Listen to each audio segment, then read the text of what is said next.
Terkait dengan postingan aku yang menyarankan agar pihak SS meng-hire ahli komunikasi publik ya, ada tanggapan dari Mbak Aura Romance kurang lebih seperti ini ya tanggapannya. Poin statement dari komentar Mbak Aurora yang panjang itu intinya membenarkan sikap atau perilaku SS yang mempertanyakan ke pihak kontra tentang asal muasal dari produk yang masih beredar itu didapatkan dari reseller mana sih gitu, belinya di mana sih? Karena sebetulnya produk itu tidak lagi diproduksi atau dijual oleh SS sejak tahun 2017.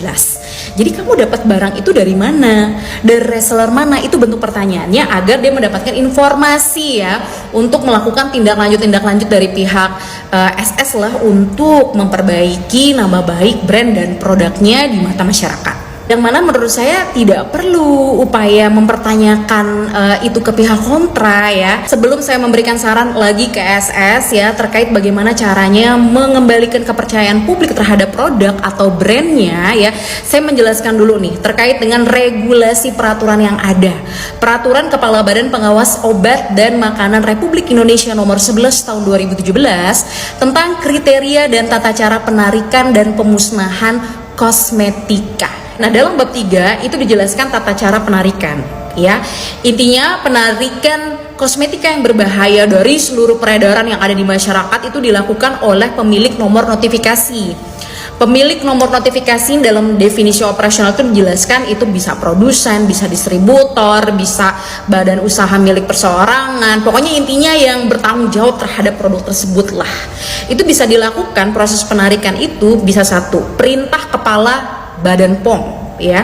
Hasil evaluasi atau hasil analisis pemeriksaan Badan POM didapatkan bahwa kosmetika tersebut mengandung zat yang berbahaya sehingga menginstruksikan si pemilik nomor notifikasi untuk menarik semua produk kosmetikanya dari peredaran. Atau proses penarikan itu dilakukan oleh prakarsa dari produsen atau pemilik nomor notifikasinya ya, yang biasanya dilakukan oleh perusahaan-perusahaan yang profesional yang dia melakukan audit internal yang melibatkan eksternal auditor ya, setahun sekali, setahun 2 kali, kemudian didapatkan satu nomor batch gitu ya, bahkan ada satu tub secara random sampling ditemukan pada proses audit ada komponen yang membahayakan atau komponen yang tidak sesuai dengan ingredients gitu, dan kemudian dia memberikan surat informasi atau pemberitahuan ke reseller, distributor, bahkan ke masyarakat bahwa produk kosmetika A ditarik dari peredaran untuk bisa diperbaiki. Itu dilakukan secara tertulis, dan mekanisme returnya ya mereka harus bertanggung jawab karena reseller dan distributor yang sudah membeli barang tersebut kan ada proses pengembalian ya, artinya harus dikembalikan lagi modalnya. Proses dari mulai pemberitahuan atau informasi ke masyarakat, distributor dan reseller terkait dengan penarikan produk tersebut ya, termasuk juga berita acara proses penarikan itu pun juga harus dilaporkan kepada kepala badan ya. Bahkan ada formatnya nih, dilampirkan dalam regulasi tersebut. Begitu juga dengan proses pemusnahan produk harus sesuai dengan kriteria yang ada dalam ketentuan regulasi.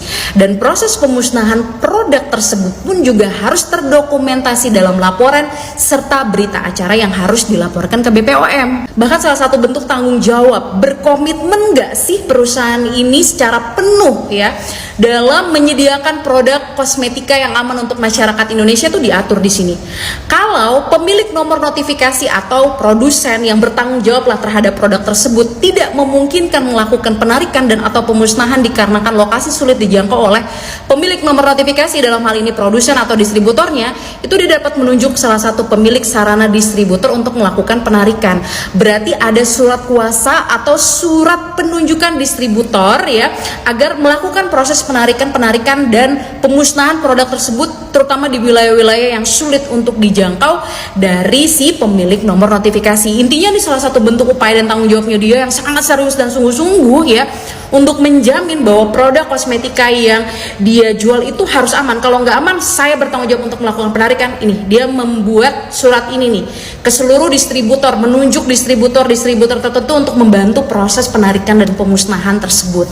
Jadi Mbak Aurora, salah satu bentuk upaya yang bisa dilakukan oleh brand SS untuk mengembalikan kepercayaan masyarakat ya terhadap produk atau brandnya, ya itu nggak perlu bertanya ke pihak kontra ya, barangnya dari mana sih, dijual oleh siapa sih, resellernya siapa sih, nggak perlu. tunjukkan saja dulu laporan-laporan, bentuk dokumentasi dari mulai surat laporan ke BPOM ya, kemudian berita acara penarikan, berita acara pemusnahan, bahkan penunjukan ya distributor untuk membantu proses penarikan dan pemusnahan barang kosmetika tersebut. Nih, tunjukin. Dengan menunjukkan semua dokumentasi laporan, kemudian berita acara penarikan dan pemusnahan yang sesuai dengan ketentuan regulasi ya, bahkan kalau ada surat balasan dari BPOM bahwa sudah diterima berita acara dan surat laporan tersebut, itu tuh minimal menunjukkan bahwa SS benar-benar berkomitmen menjamin keamanan para konsumen atau masyarakat, terutama pengguna dari kosmetika produk SS ya. Dan langkah-langkah konkret yang seperti itu yang sebetulnya ingin dilihat gitu ya oleh masyarakat dari brand SS, sejauh mana sih komitmen kamu untuk memberikan produk atau kosmetika yang aman untuk para masyarakat Indonesia, terutama para pengguna produk kosmetika SS, tanpa harus bertanya ke pihak kontra sampai gregetan gitu ya, kamu beli produk itu dari mana? Enggak, kamu tunjukin aja semua dokumentasi itu sudah cukup bisa memberikan informasi ke kami ya, ke masyarakat Indonesia atau pengguna SS, bahwa kamu memang punya komitmen untuk memberikan produk yang aman ke kami semua.